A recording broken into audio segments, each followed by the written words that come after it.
I am Elias Thorne. I am 32 years old. 5 years ago, my parents threw me out of my childhood home with nothing but a single suitcase and a head full of ideas they called absolute garbage.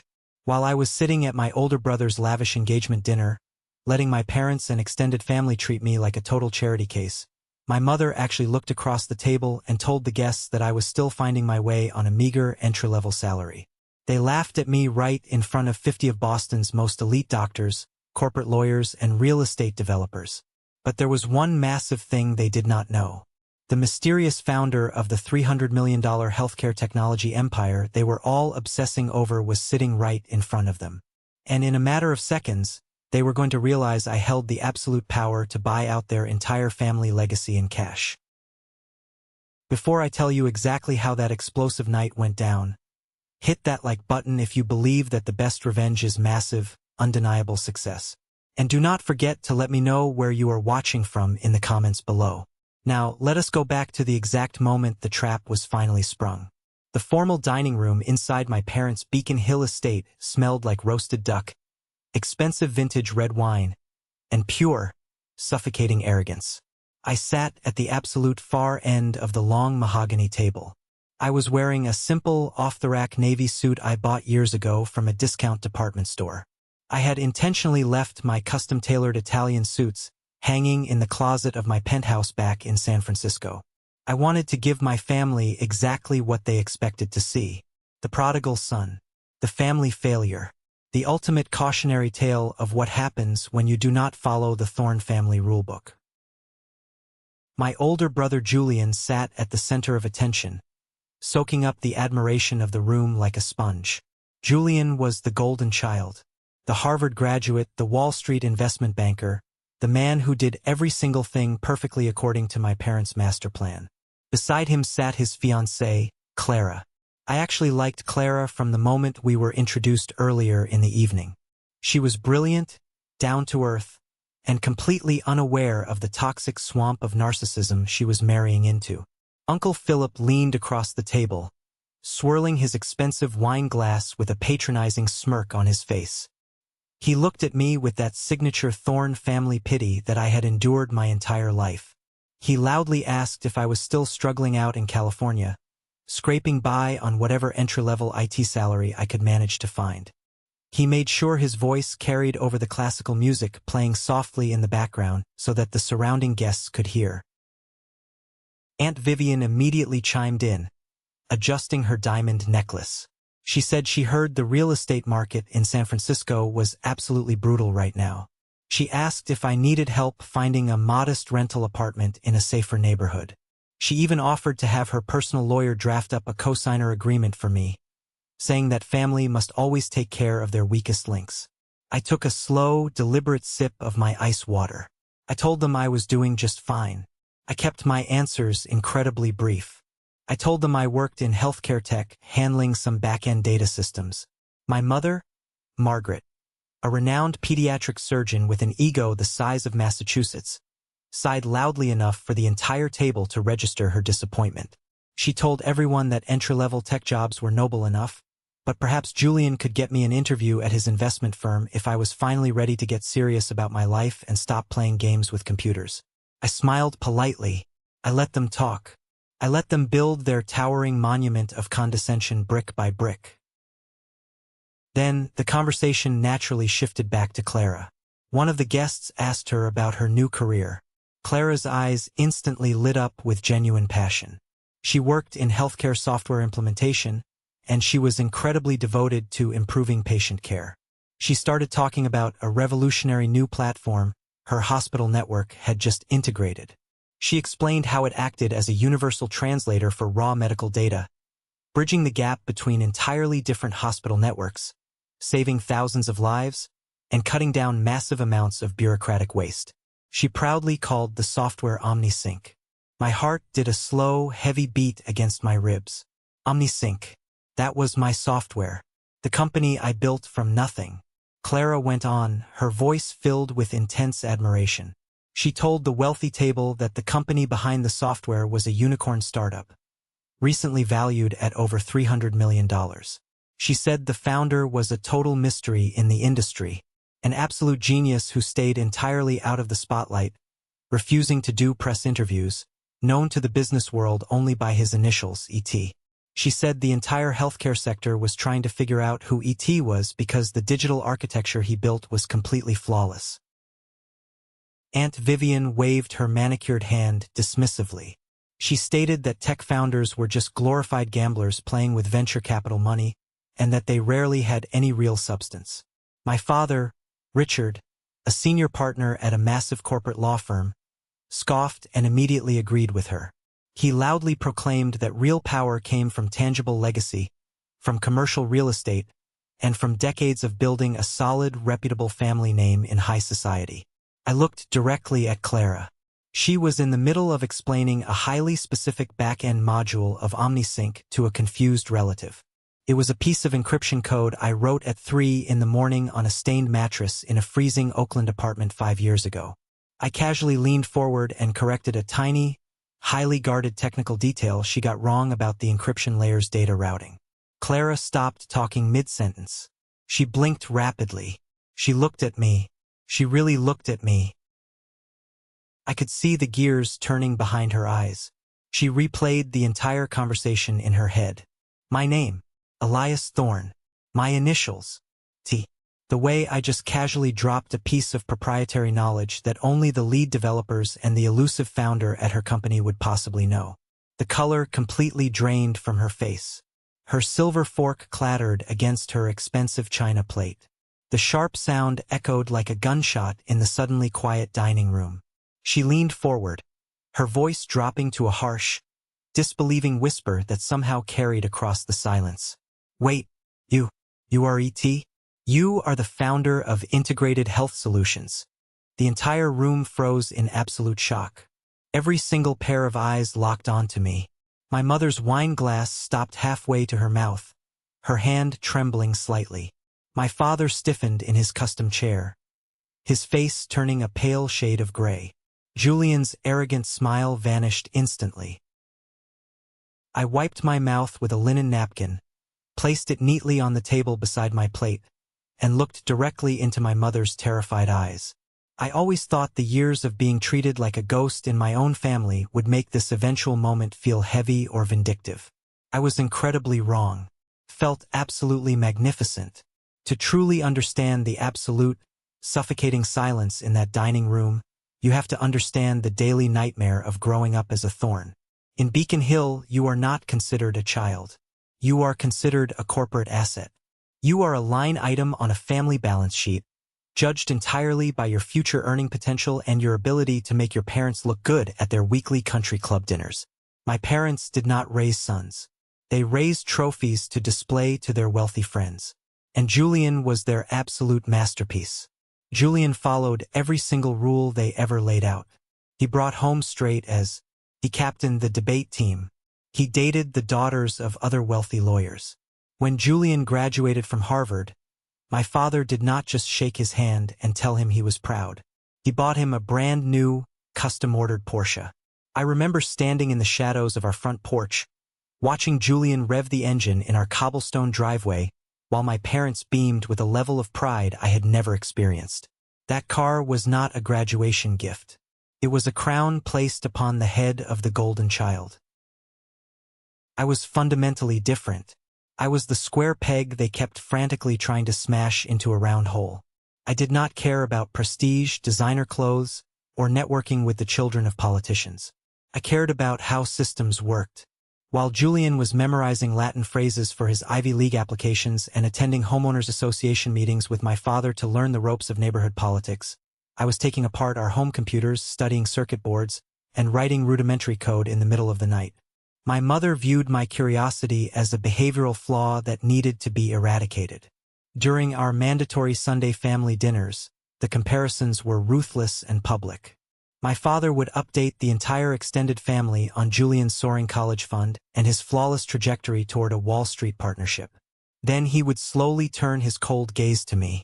He would ask why I could not just fall in line and be normal. He constantly reminded me that my college fund and my potential inheritance always felt like a risky, foolish investment to him. The only person in the entire world who ever understood me was my Uncle Silas. Silas was my father's younger brother. He was a struggling painter.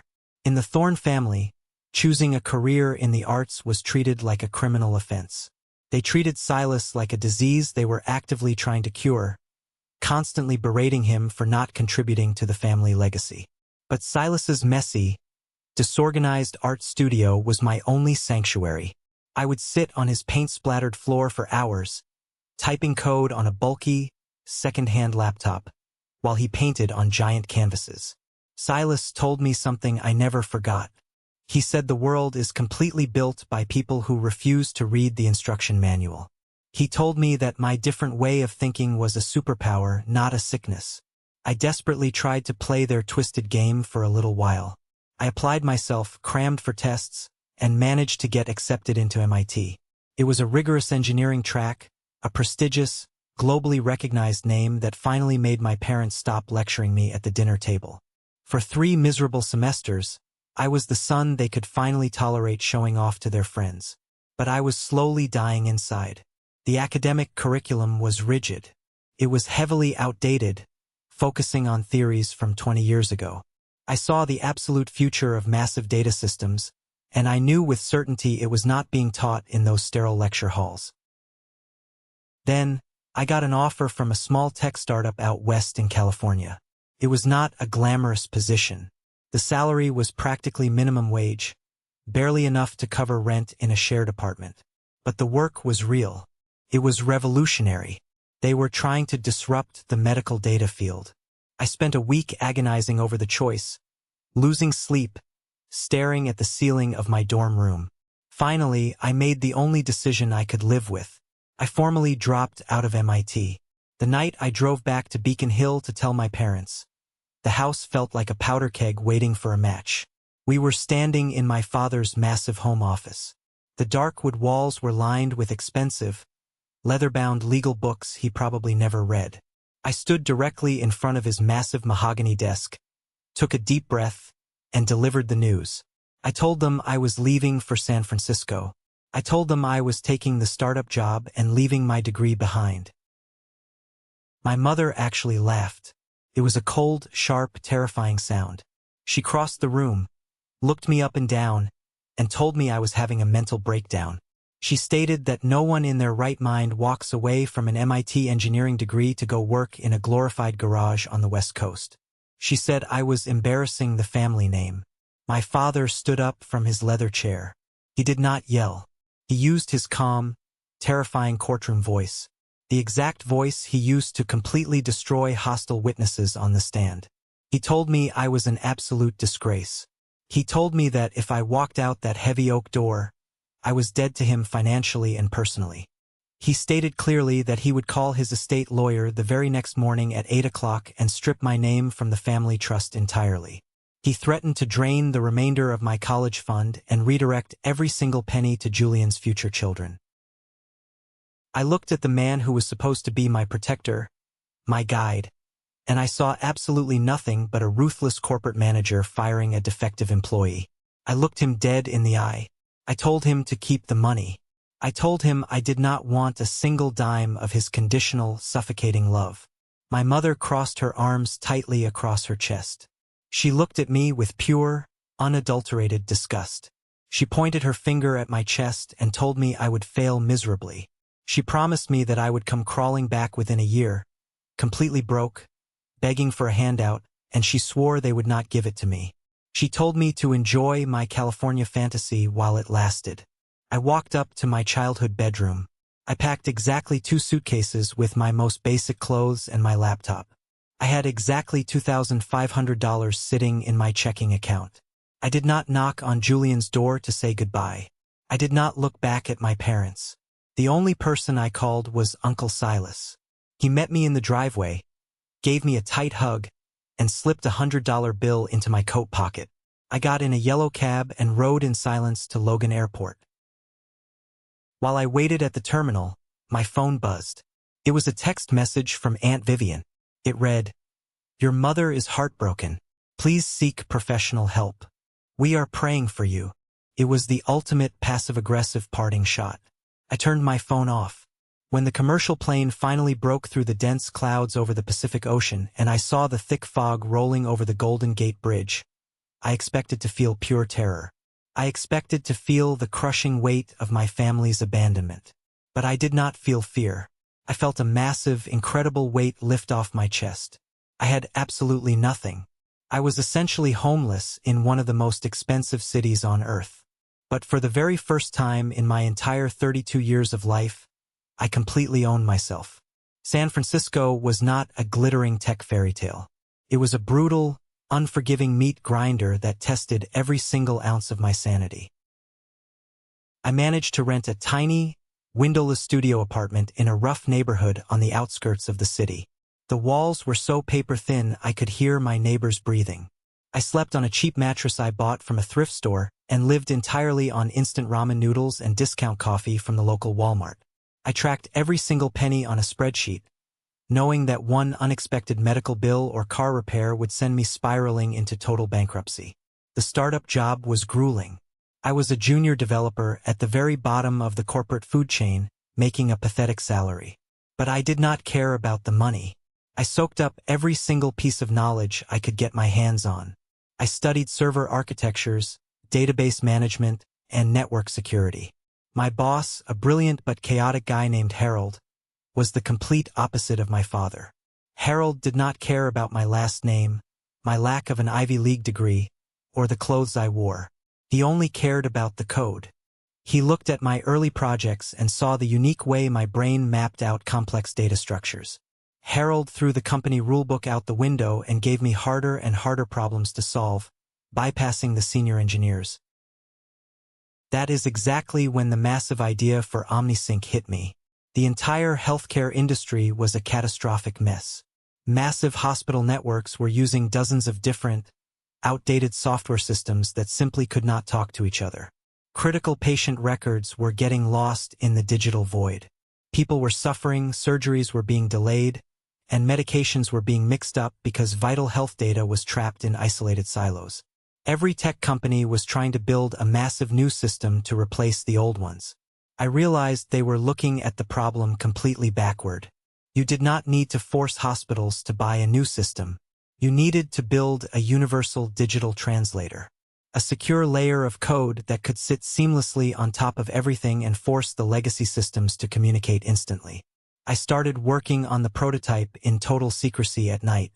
I would finish my exhausting 10-hour day job at 6 in the evening, take the bus back to my freezing apartment, and code until the sun came up. I poured my absolute soul into that algorithm. It was brilliant. It was incredibly clean. It was the key to revolutionizing medical care. And then, I made the biggest, most devastating mistake of my entire life. I trusted someone. There was a senior developer at the company named Derek. Derek was an incredibly charismatic guy, a smooth talker who knew how to navigate office politics. When I first joined, he acted like a protective older brother to me. He bought me beers after work, gave me career advice, and listened for hours while I vented about the toxic environment I left behind in Boston. He made me feel like I finally had a real family in California. When I finally got the core translation algorithm working perfectly, I was so blinded by excitement that I showed it to Derek. I wanted his professional feedback. I wanted him to see the incredible future I had just built. Derek sat at my desk and looked at the code for a long time. His face remained completely neutral. He patted me on the back, gave a condescending chuckle, and told me it was a fun little side project, but it was too complex. He said it would never scale in the real world. He advised me to delete it and focus entirely on my daily tasks for Harold. 2 weeks later, I walked into the office on a Tuesday morning, and Harold immediately called me into the main glass meeting room. He looked completely devastated, rubbing his temples. He told me Derek had unexpectedly resigned over the weekend. Derek had taken a massive financial buyout to become the chief technology officer of a well-funded rival tech startup run by a ruthless CEO named Marcus. I felt a cold, paralyzing dread pool in the bottom of my stomach. My instincts screamed at me. I sprinted out of the meeting room and ran back to my desk. I bypassed the standard security protocols and dug directly into the company's internal server logs. I tracked Derek's digital footprint from his last night in the office. My heart completely stopped. Derek had copied my entire hidden repository. He stole every single line of my OmniSync code onto an external drive before wiping his tracks. I did not think. I just reacted. I drove my beat-up car straight to the rival company's sleek, modern office building downtown. I ignored the receptionist, stormed past security, and confronted Derek right in the middle of their glass-walled lobby. I yelled at him. I demanded my life's work back. Derek just stood there. He adjusted his expensive designer tie and smiled. A slick, lifeless, corporate smile. He told me I was completely delusional. He loudly proclaimed to the gathering crowd that he built that code himself over the past year. And then Marcus, the billionaire CEO, walked up behind him. Marcus was a notorious shark in Silicon Valley. He looked me dead in the eye and delivered a threat that still chills my blood. He told me that if I ever tried to publicly claim ownership of that software, his elite team of corporate lawyers would bury me in a defamation lawsuit so deep I would never see daylight again. He explicitly pointed out that I was a college dropout with zero assets, and they were a heavily funded corporation with millions in legal retainers. He told me to walk out the door before he called the police. I walked out. I drove back to my tiny apartment. I sat on my mattress in the dark for hours. The heavy silence of the room was crushing. My mother's cruel voice echoed loudly in my head. You will fail. You will come crawling back. I gripped the edge of my cheap desk until my knuckles turned completely white. The betrayal burned through my veins like battery acid. Derek did not just steal my code. He stole my dignity. He stole my one ticket out of the gutter. He proved my parents right. I gave myself exactly one night to be furious. One single night to feel sorry for myself and mourn the loss of my innocence. The next morning, I woke up with a mental clarity so sharp and cold it was terrifying. Derek stole my code, but he made a fatal miscalculation. He did not steal my brain. He had version 1. I wrote version 1, which meant I knew every single hidden flaw, every bottleneck, and every security vulnerability in that architecture. I knew it was clunky when dealing with massive data loads. I formally quit my job with Harold that afternoon. I went to the grocery store, bought a month's worth of canned food, and locked myself inside my apartment. For 3 agonizing months, I did not see the sun. I coded for 18 hours a day.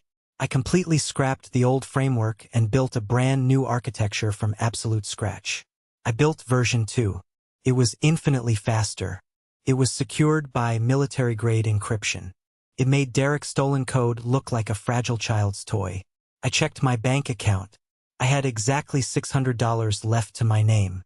I used $500 of it to buy a visitor's pass to the biggest healthcare tech convention in Silicon Valley. I did not have a fancy booth, a marketing team, or a glossy presentation.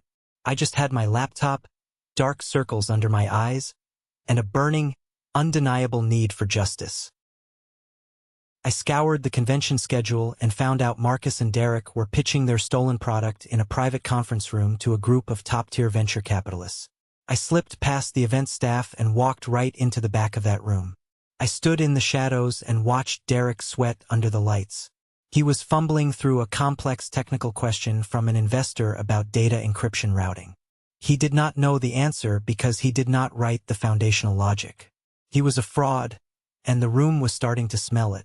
When the disastrous presentation ended and the executives began to mingle, I walked straight up to the most intimidating, powerful investor in the room. Her name was Evelyn Vance. She was an absolute legend, a self-made billionaire who crushed weak pitches for breakfast and destroyed mediocre companies for fun. I did not introduce myself with a handshake. I did not give an elevator pitch. I just opened my laptop, turned the glowing screen to face her, and ran a real-time, live simulation of my software bypassing the exact data bottleneck Derek had just humiliated himself over. Evelyn stopped drinking her coffee. She stared at the screen. She watched the data flow flawlessly. Then, she slowly looked up at me, analyzing my cheap clothes and my exhausted face. She asked me who the hell I was. I looked her in the eyes and told her that my software would render Marcus's company completely obsolete and bankrupt in less than 6 months. We left the convention center and sat in a quiet hotel lobby for 3 straight hours. I walked her through every single line of the new architecture. I showed her the impenetrable security protocols. I showed her the exact future of global healthcare. Evelyn Vance did not hesitate. She did not ask to see my college degree. She did not care about my family name. She pulled out her company checkbook and wrote me a seed funding check for $500,000 right there on the glass coffee table. I incorporated Integrated Health Solutions the very next morning. As I signed the legal paperwork, I remembered the suffocating arrogance of my family in Boston. I remembered the vile betrayal of Derek. I made a firm, unshakable decision right then and there. I would absolutely not put my face or my full name on the company. I would operate entirely in the shadows. I signed all public-facing documents using only my initials, ET. I was going to build an untouchable empire in total, deafening silence. 5 years is an absolute lifetime when you are building a corporate empire from the ground up, fueled purely by the desire to prove your worth to a world that discarded you. Version 2 of OmniSync did exactly what I promised Evelyn Vance it would do. It completely destroyed Marcus and Derek's stolen, inferior product in the open marketplace. Their company folded under the pressure of our superior technology and eventually filed for bankruptcy. We aggressively signed our first major hospital system within 6 months of launching. By year 3, we had 50 massive hospitals relying entirely on our servers. By year 5, the Wall Street Journal reported that Integrated Health Solutions was officially valued at $300 million. I was a multimillionaire. I had a massive, diversified stock portfolio. I had a robust 401k and liquid assets that would make my father's arrogant country club friends weep with envy. I bought a sprawling, modern penthouse overlooking the San Francisco Bay, paying for the prime real estate entirely in cash. But despite the immense wealth, I lived incredibly quietly. I drove a reliable, unremarkable domestic SUV. I wore plain, unbranded clothes. I ate at local diners. Only my tight-knit executive team and my board of investors knew that Elias Thorne was the mysterious, highly sought-after ET. The tech media endlessly speculated about my identity, but my legal team kept my privacy locked down tighter than a military vault. As far as my family back in Boston was concerned, I was absolutely nothing. To them, I was still the miserable college dropout who vanished into the California fog, likely drowning in credit card debt.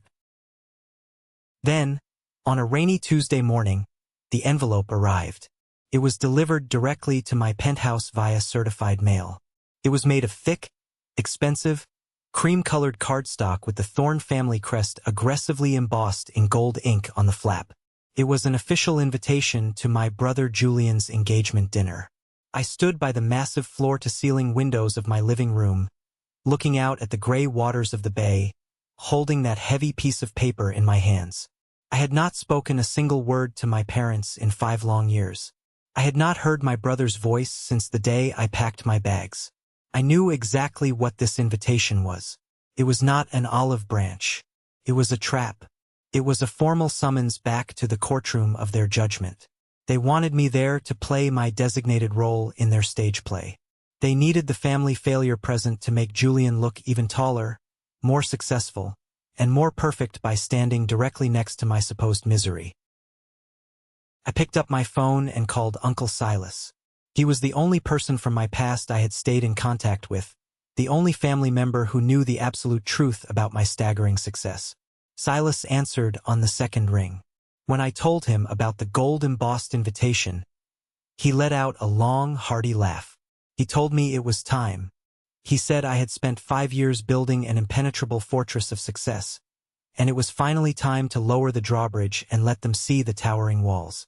He told me I owed it to the terrified 32-year-old kid who left Boston to return as the king.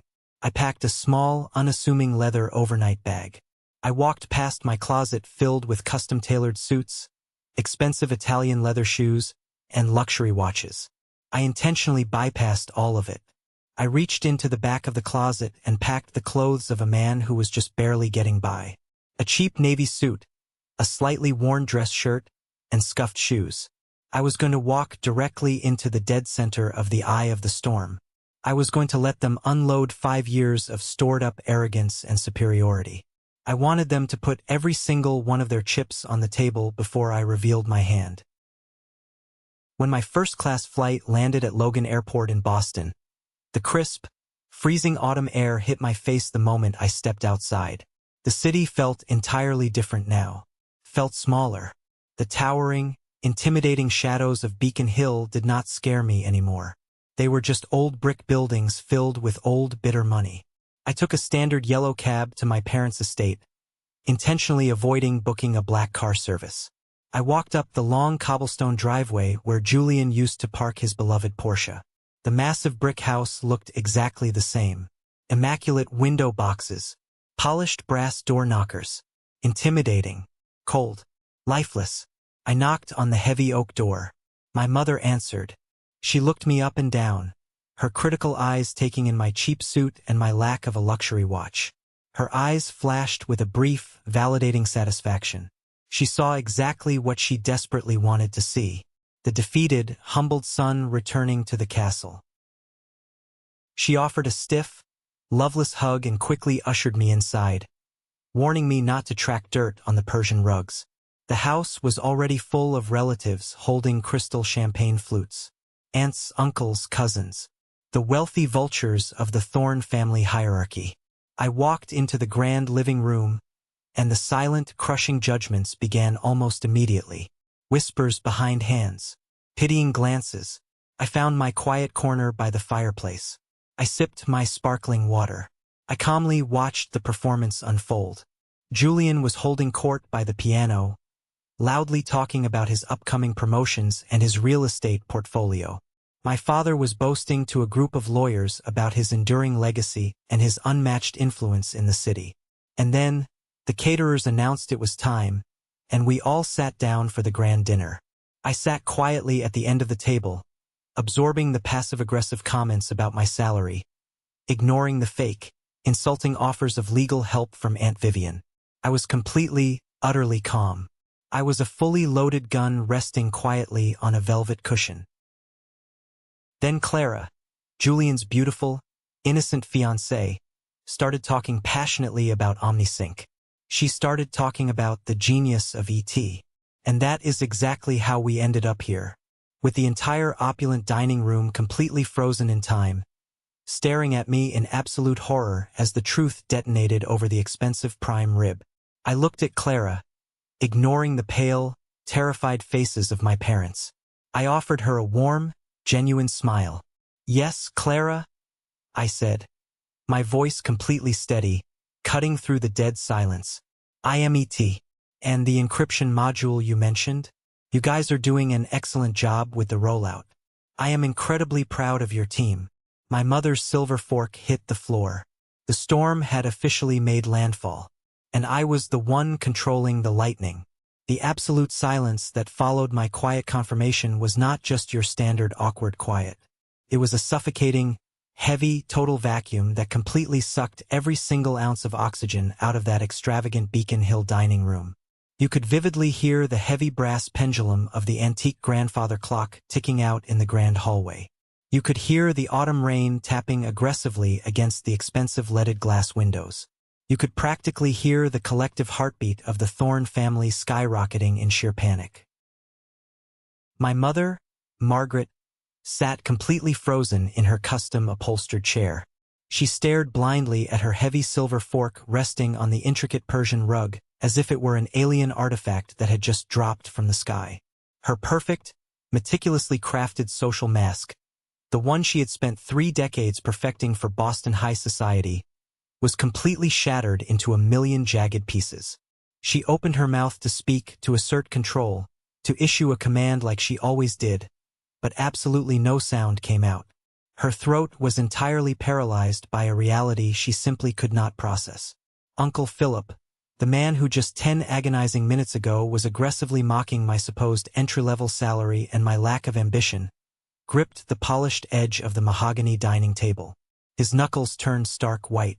The smug, superior expression on his face melted away, rapidly replaced by a deep, blotchy shade of crimson that spread from his neck all the way up to his receding hairline.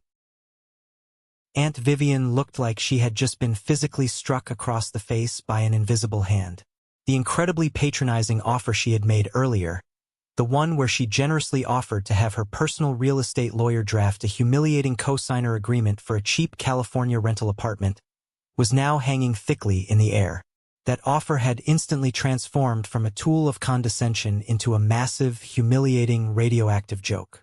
She nervously adjusted her diamond necklace, refusing to make eye contact with anyone at the table. Clara, however, was absolutely beaming. Her bright eyes were wide with genuine, unadulterated awe. She looked at me, then looked around the frozen table, completely and blissfully oblivious to the decades of toxic family history and psychological warfare she had just single-handedly detonated with a casual conversation. She did not sense the suffocating tension. She only saw the brilliant founder of the company she deeply admired. She leaned forward excitedly and asked a barrage of rapid-fire questions. She asked how I managed to keep such a massive, industry-shaking corporate secret from the aggressive tech media. She asked about the highly anticipated upcoming software patch that her implementation team was prepping for. I did not brush her off. I answered her calmly, speaking directly to her while deliberately ignoring the terrified faces of my parents. I used highly complex technical jargon. I talked about specific data routing algorithms, server load balancing, and military-grade encryption protocols. I spoke at length about our latest venture capital valuations and our aggressive expansion into European healthcare markets. I did this entirely on purpose. I wanted my family to sit there in their expensive formal wear and listen to me speak a language of absolute power and immense wealth that went entirely over the heads of every single wealthy corporate lawyer and elite doctor sitting at that table. I wanted them to realize exactly how microscopic their local country club influence truly was. It took my father, Richard, exactly 2 full, excruciating minutes to completely reboot his brain. Richard Thorne was a ruthless corporate shark.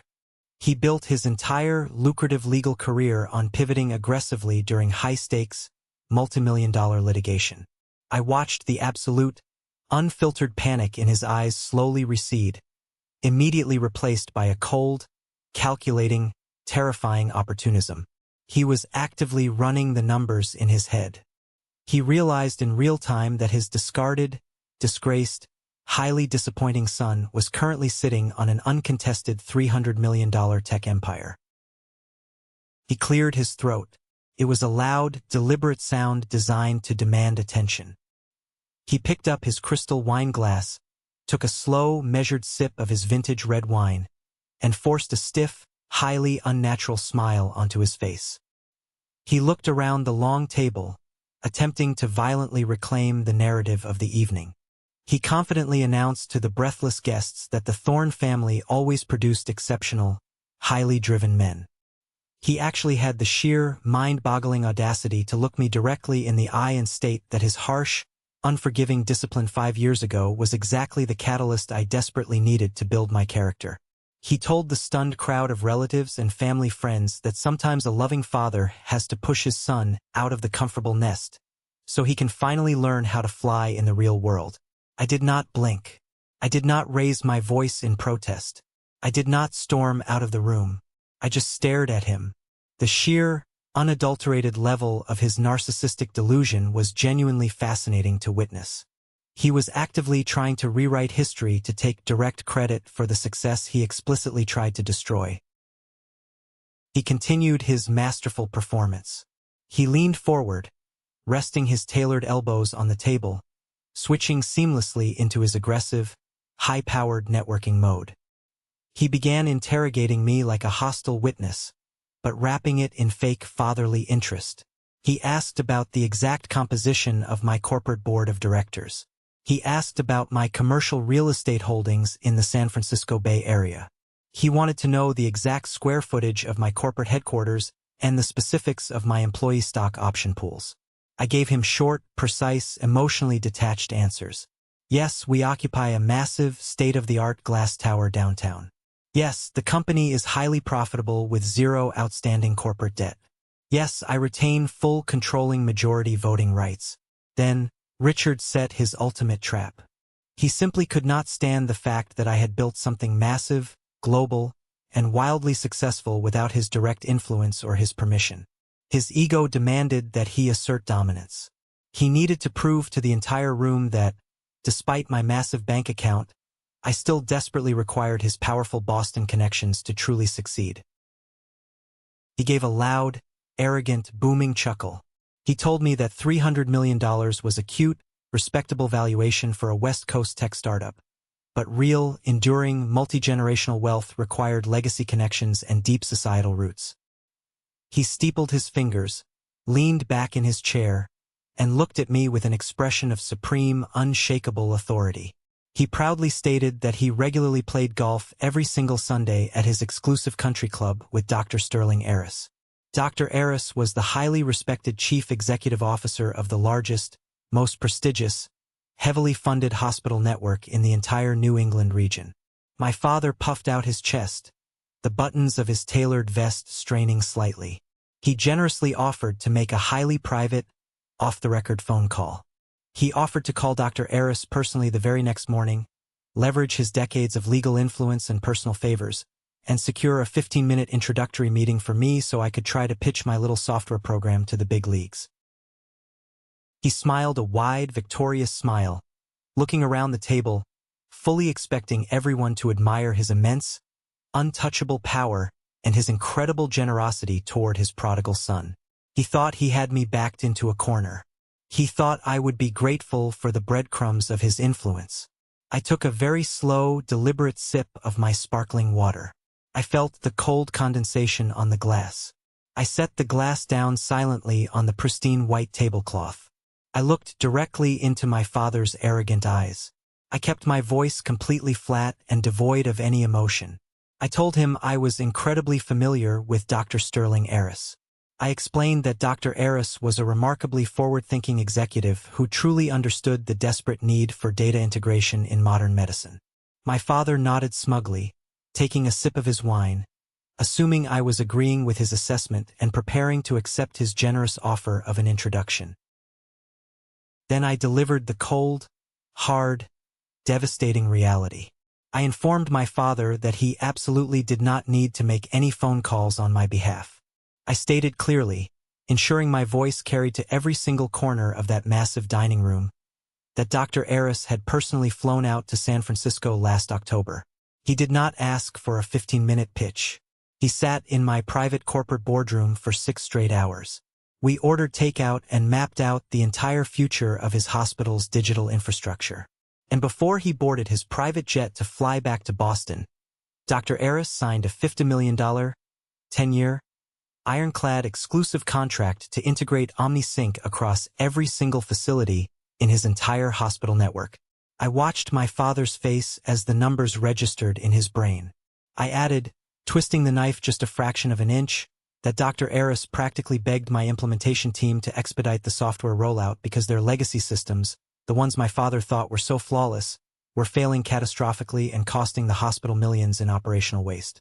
I told my father, looking him dead in the eye, that his weekend golf buddy was currently my largest, most lucrative regional client. The smug, arrogant, victorious smile completely vanished from my father's face. It was as if someone had physically wiped it off. The color drained entirely from his cheeks, leaving him looking pale and suddenly very old. He opened his mouth, but he had absolutely no counter-argument. His ultimate trump card, his highest level of social influence in the city he thought he owned, was absolutely nothing compared to the quiet, massive empire I had built with my own 2 hands. Aunt Vivian let out a small, involuntary, high-pitched gasp. Uncle Philip suddenly found his half-eaten prime rib incredibly interesting and refused to make eye contact with anyone at the table, aggressively cutting his meat in total silence. I looked at my father and politely suggested he should focus on enjoying his expensive vintage wine instead of worrying about my business development pipeline. I told him my corporate calendar was entirely booked solid for the next 2 years, and I simply did not have the bandwidth for any country club introductions. I always thought the initial reveal of my identity would be the most satisfying moment of my life. But I was wrong. Watching my terrifying, domineering father realize in real time that his entire world of influence was microscopic compared to mine was a level of pure, unadulterated vindication I will never, ever forget. The remainder of that engagement dinner dissolved into absolute, uncomfortable chaos masquerading as polite society. The extended family simply did not know how to interact with me anymore. The fundamental laws of their universe had been entirely upended. I was no longer the cautionary tale they could use to make themselves feel superior about their own mediocre lives. I was a towering financial giant sitting right in their living room, possessing more liquid capital than everyone at that table combined. When the expensive dessert plates were finally cleared by the nervous catering staff, people quickly and awkwardly made their excuses to leave. They muttered vague apologies about early mornings and terrible weather. But I knew the truth. They desperately needed to get to the privacy of their luxury cars so they could aggressively gossip about the absolute explosion they had just witnessed. I stood up from the dining table, ignoring the lingering, terrified stares of my aunts and uncles, and walked quietly toward my father's dark, wood-paneled study. I desperately needed a moment away from the suffocating, toxic tension of the dining room. I walked into the study and stood by the massive, floor-to-ceiling bookshelves. I looked at the framed Ivy League degrees, the corporate awards, and the photos with local politicians that my father used to constantly validate his existence. The heavy oak door clicked shut behind me. I turned around. My mother, Margaret, was standing there. Her face was tight, her posture rigid. The confident, brilliant, untouchable pediatric surgeon was entirely gone. She looked incredibly small. She looked terrified of the stranger standing in her house. She crossed her arms aggressively over her chest in a deeply defensive posture. She asked me, her voice trembling with a potent mix of fear and barely suppressed anger, why I had intentionally humiliated them in front of the entire family. She demanded to know, with tears of frustration pooling in her eyes, why I had kept my massive corporate success a dark, twisted secret for 5 long years. Then she played the ultimate, predictable victim card. She stepped closer to me and told me she had spent the last 5 years crying herself to sleep every single night. She claimed she had been sick with physical worry, truly believing her youngest son was living on the dangerous streets of California, ruined by a terrible, impulsive decision. She tried to make me the villain of her tragic narrative.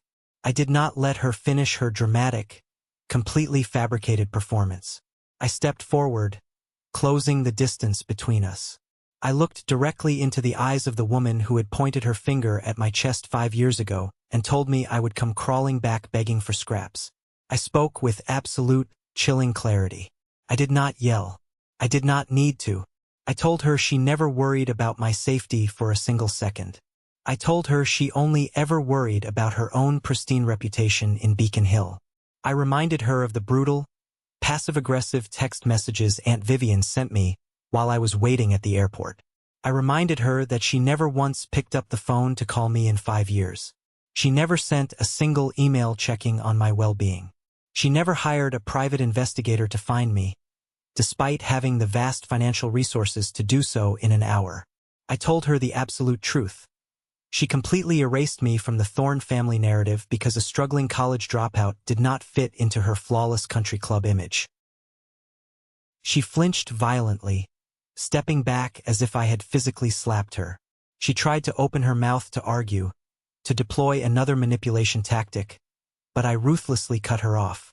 I told her I kept my company a complete secret because I knew exactly what they would do with the information.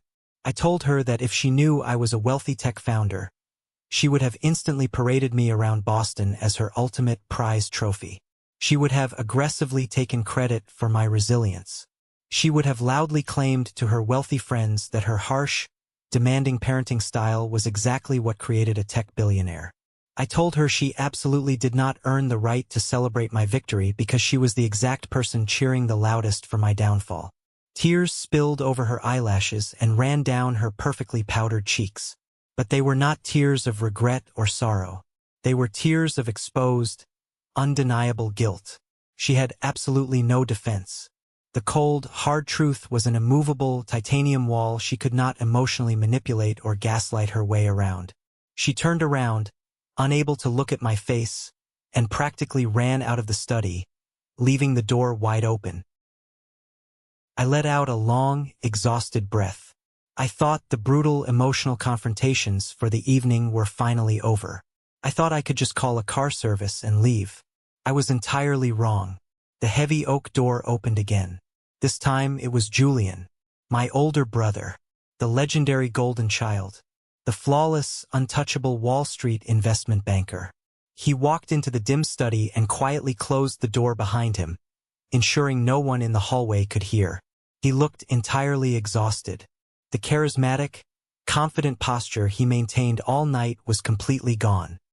He walked slowly over to the heavy leather sofa and sat down heavily, resting his elbows on his knees and burying his face in his hands. He did not look like the confident man who was holding court by the piano an hour ago. He looked like a man standing blindfolded on the edge of a massive, crumbling cliff. He slowly looked up at me. His eyes were completely bloodshot and ringed with dark circles. He let out a hollow, bitter, terrifyingly sad laugh. He shook his head slowly. He said he could not believe I actually pulled it off. He said I managed to beat the crushing system, beat the family expectations, and build something incredibly real and entirely my own. I braced myself. I fully expected him to be furiously, viciously jealous. I expected him to throw his Ivy League credentials in my face, to belittle my software, to try and assert his dominance as the older brother. Instead, Julian delivered a completely unprompted confession that completely leveled my entire worldview. He leaned forward, his voice cracking with raw emotion. He told me he hated his life. He hated every single agonizing second of it. I stared at him in pure, unfiltered shock. I asked him what the hell he was talking about. I reminded him that he had the perfect, lucrative job, the perfect, beautiful fiancée, and the perfect, highly respected Boston legacy. Julian shook his head aggressively, his hands trembling slightly. He told me it was all an incredibly elaborate, exhausting, soul-crushing illusion. He confessed the brutal, terrifying truth. His massive, highly publicized recent promotion at the investment bank was a complete and utter lie. He told me it was actually a forced lateral move designed to quietly push him out of a high-pressure trading department where he was catastrophically failing to meet his aggressive financial quotas. He told me his supposedly massive salary was entirely eaten alive by astronomical state and federal taxes, mandatory luxury country club dues he was forced to pay to maintain professional appearances, and a staggering, terrifying mountain of hidden consumer debt. Then he dropped the ultimate, devastating reality check. The brand new, custom-ordered Porsche our father bought him for his Harvard graduation, the car I envied for years. He told me it was a cheap lease. Our father put down the initial payment just for the photo opportunity in the driveway, but Julian was legally forced to carry the massive, crippling monthly payments himself. He admitted, his voice dropping to a terrified whisper, that he was currently 3 full months behind on those payments. He said he was desperately dodging aggressive phone calls from collection agencies every single day. He was absolutely terrified of a looming, highly public lawsuit from his creditors that would absolutely destroy his corporate career and permanently humiliate the Thorne family name. I stood completely frozen, rooted to the expensive carpet. The invincible, untouchable golden child was secretly drowning in a self-made, inescapable prison of debt and crushing parental expectations. Julian looked at me, tears streaming freely down his face, destroying his perfectly groomed image. He told me he felt like he was constantly suffocating. He said he had spent his entire 35 years of life doing exactly what our demanding parents ordered, terrified of losing their highly conditional love and financial approval. He said he watched me walk out that front door 5 years ago with a single, cheap suitcase, and he was consumed with burning, toxic, overwhelming jealousy. Not because he thought I would become a tech billionaire, but because I had the incredible, undeniable courage to walk away and be free. He admitted, staring at the floor, that he was rushing his marriage to Clara partly because her family had incredibly solid, quiet financial footing, and he was desperately, secretly hoping they could help quietly stabilize his catastrophic bank accounts before everything exploded. I looked at my older brother. For 32 years, I harbored a deep, burning, acidic resentment toward him. I truly thought he was the ultimate villain holding me down, mocking my failures.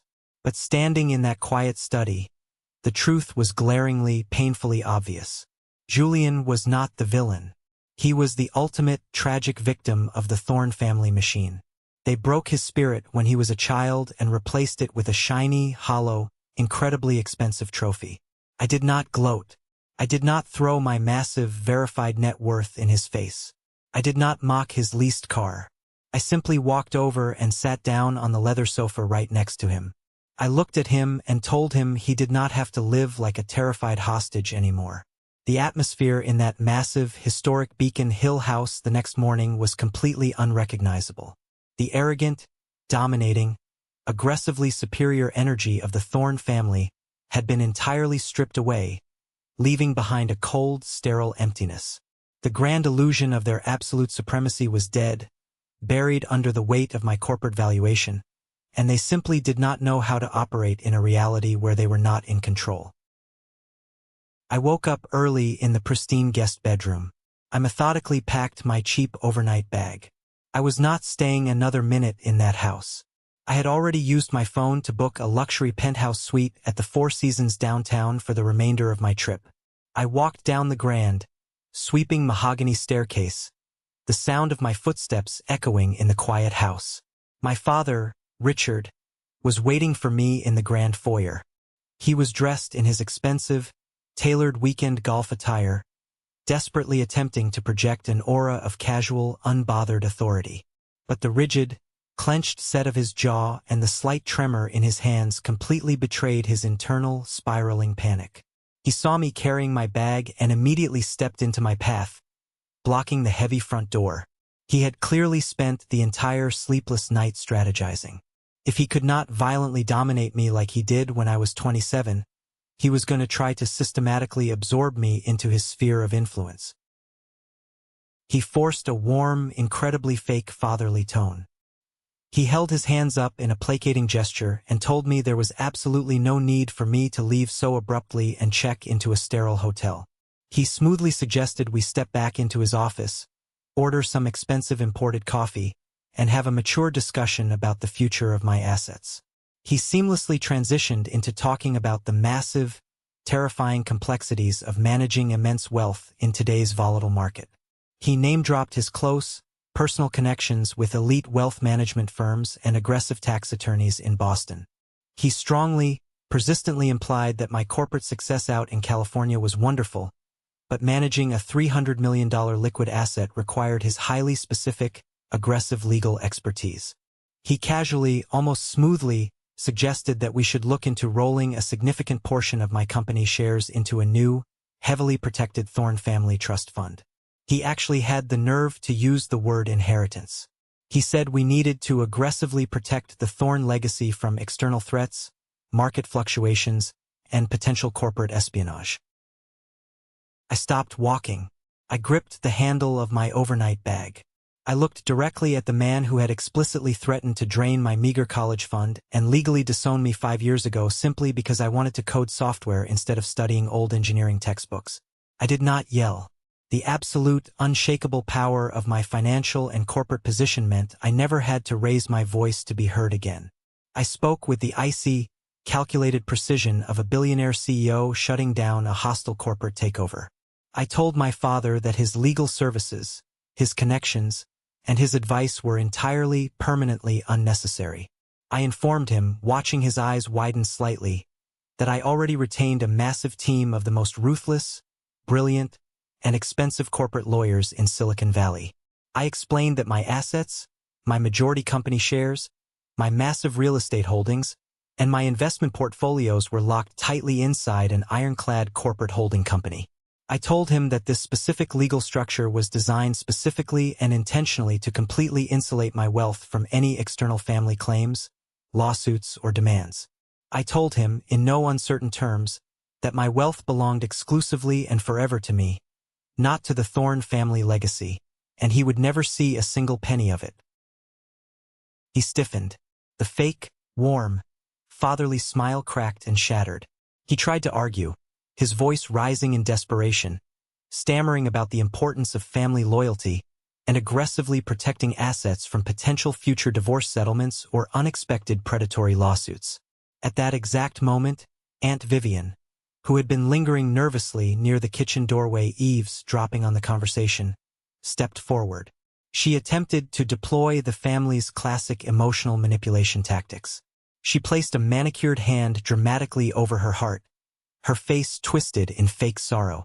She told me that tearing a loving family apart over something as trivial as money was a terrible, unforgivable tragedy.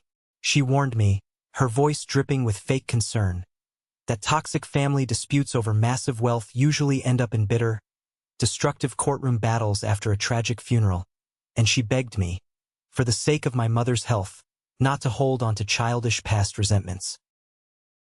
I slowly turned my head and looked directly at Aunt Vivian. I did not blink.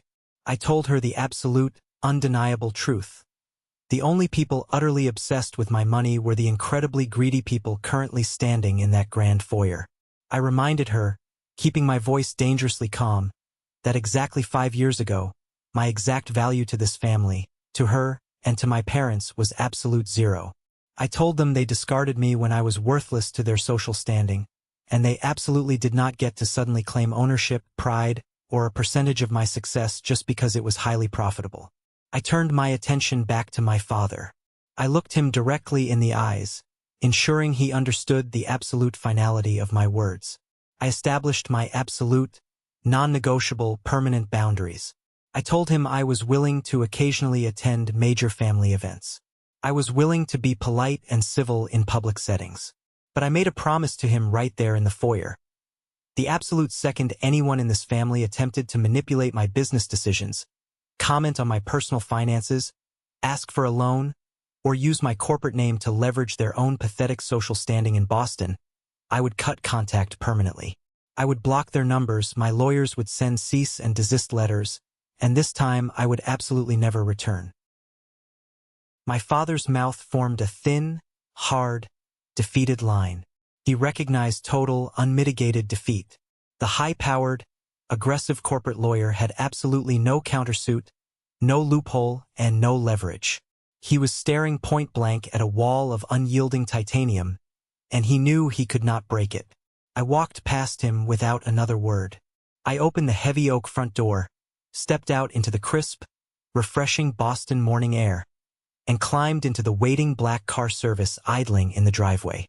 I rolled down the tinted window and watched my father standing in the doorway, looking small, old, and completely powerless, as the luxury car quietly pulled away.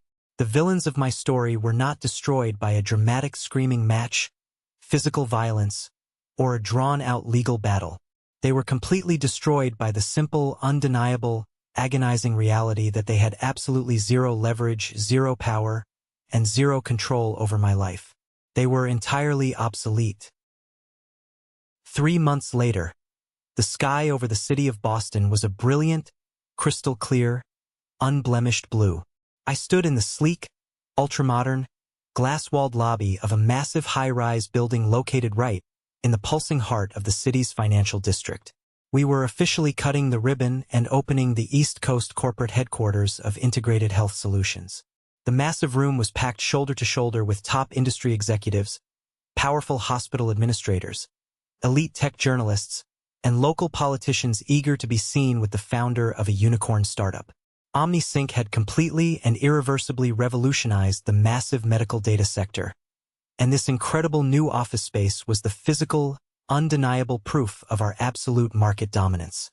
The nervous event coordinator, holding a clipboard, stepped up and handed me a pair of oversized, shiny ceremonial scissors to officially cut the red ribbon.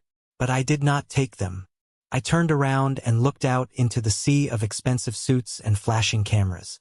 I scanned the crowd until I found the one person in my life who actually deserved to stand in the blazing spotlight with me. I grabbed the microphone and called Uncle Silas up to the front of the room. Silas looked completely shocked. He hesitated for a moment. He was wearing a slightly wrinkled, paint-stained corduroy blazer, looking completely and wonderfully out of place among the sea of tailored corporate suits and expensive dresses.